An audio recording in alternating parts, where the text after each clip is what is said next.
Hi there guys, welcome to another YouTube video from Ross Perry Productions. Today I have a 2019 Toyota Hilux and I'm going to show you how easy it is to remove and replace the air filter. Now, first thing we're going to do is obviously open up the bonnet. For those of you who don't know how to do it, you just pull on this lever here and then come back to the front of the car, and we're just going to put our hands down there and there's a lever, give that a squeeze, and then that will actually allow us to open up the bonnet. Now we're going to put this bonnet stay in that hole there. So with your bonnet now safe and secure, you're just going to come over to the left hand side of the engine bay and you'll see this box here. This is actually your air filter box. Now you have to excuse me for doing this one-handed. We've actually got 4 clips, one on each of the corners.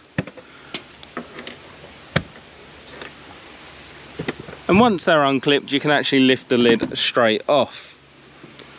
So whilst trying to hold that up, you can actually see the filter down there. Just going to show you how that comes out nice and easy, and I've just dropped the lid back down. So like I say, this is a relatively new filter. It's just been replaced on a recent service, but these can often get clogged underneath, whereas this one's like brand new. The other thing that you may want to do is actually use a vacuum cleaner and take out any debris that's in the box.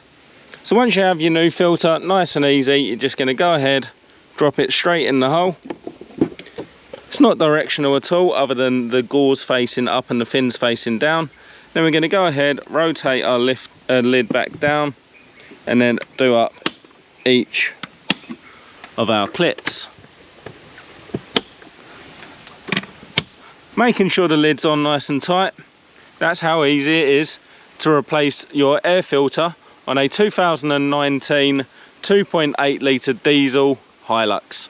Now I hope you found that video helpful. If you did, please go ahead, give me the thumbs up, leave me a comment down below, check out some of my other videos and subscribe to my channel.